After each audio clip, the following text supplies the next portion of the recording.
আমি এক যাত্রাপালা গেছি, যাই দেখি সব মুরব্বী আর মুরব্বী। আমি এক মুরব্বীর জিজ্ঞা, মুরব্বী এই বয়সে আপনার ধর্মকর্ম করার কথা। ওই হালা আমার রিপ্লাই দিছে, ধর্মকর্মের শ্রেষ্ঠ সময় যৌবনকাল। আমি চাঁদপুর থেকে আসছি। চাঁদপুর মানে হচ্ছে কি ইলিশ। বাট ইলিশ নিয়ে আমাদের অনেক কষ্ট আছে। ইলিশ আমাদের কাছে অনেকটা এক্স গার্লফ্রেন্ডের মতো। আমরা তাদের সময় দেই, ভালোবাসা দেই, টাকা দেই, কিন্তু একটা সময় তারা ভালো দাম পাইলে পাশের দেশে চলে যায়। আমিন ভাই, এখনকার মানুষ কেমন জানি, মানুষ প্রশংসা করতে পারে না।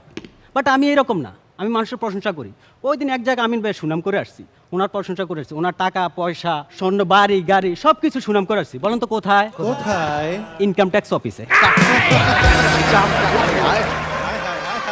আই এম ম্যারিড, আমার একটা বেবি আছে। যেদিন বেবি হয় ওই দিন আমার বউকে ওর বান্ধবীরা দেখতে আসে। বান্ধবীরা দেখতে এসে আমার বউকে বলতেছে, আচ্ছা সত্যি করে বলতো তুই ছেলে চাইছস নাকি মেয়ে চাইছস? কার কিছু বলিস না, আমি বাথরুম থেকে শুধু গামছাটা চাইছি।